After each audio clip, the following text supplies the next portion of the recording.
There are some days that you wake up and you don't feel like doing anything.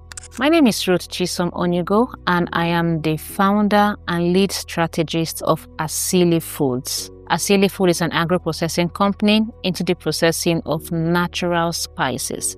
One of our goals is to revolutionize the spice industry by offering healthy alternative to the synthetic spices that have monopolized the Nigerian markets. I started 2021, precisely August. That was a week after my birthday, August 2021. That was when I officially started the business. We already started the business that 2021. Then we rebranded and changed the name 2024. I always say we started 2021, but there was a rebirth 2024. I sourced my raw materials from Kano.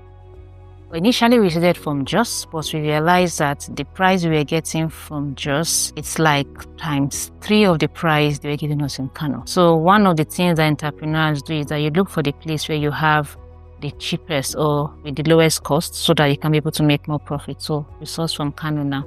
For the past 2 years, this month will make it like a year in Abuja, but for the past 2 years, we always divide our profit into two. One will go back into the business, while the other will go back to do other things regarding the house. I have faced a lot of challenges. I have faced challenges from the society. I have faced challenges from family. I have faced challenges as a woman. Yeah. One of which is finance, because sometimes funding a business is something that it can take everything that you have worked for. I once did a 9 to 5. So I plunged all the money I saved into the business, and trust me, it was not as rosy as I was seeing it, and it has been a challenge. Then secondly is access to market, because sometimes we try to access new markets and it have not really been difficult. We have done so many things, try to access the broader market, but it still boils back to access to finance, because when we have the necessary finance, we can have that advertisement to get the market. So access to finance, market, and different challenge as a woman, because the society, there's this mindset that a woman playing in the field of a man may not necessarily succeed, and we are here to break that stereotype.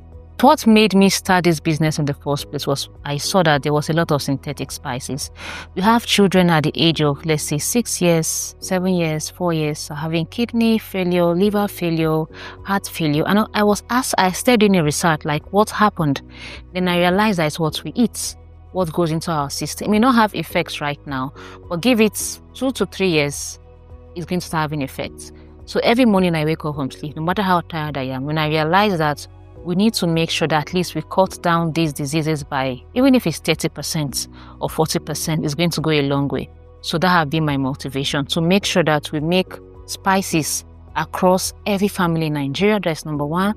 And also to make nutritious and healthy food for children.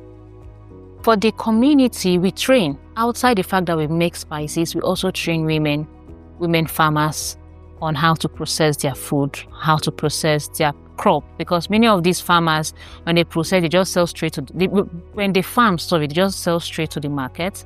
So, and when they have goods that are spoiled, it just goes to waste. So we teach them how to process these goods, and we also distribute seedlings to women so that they can be able to plant in their house. We encourage home gardening, because one thing about home gardening is that you know where the source of your food, you know where it's coming from. As at 2023, we distributed seedlings to over 120 women in Lagos, Ibadan, and Ogun states. And Abuja, we distributed different seedlings from onions to celery to paprika to okra, because we're trying to encourage them to have gardens in their home and to watch what they eat. So outside that, we've trained over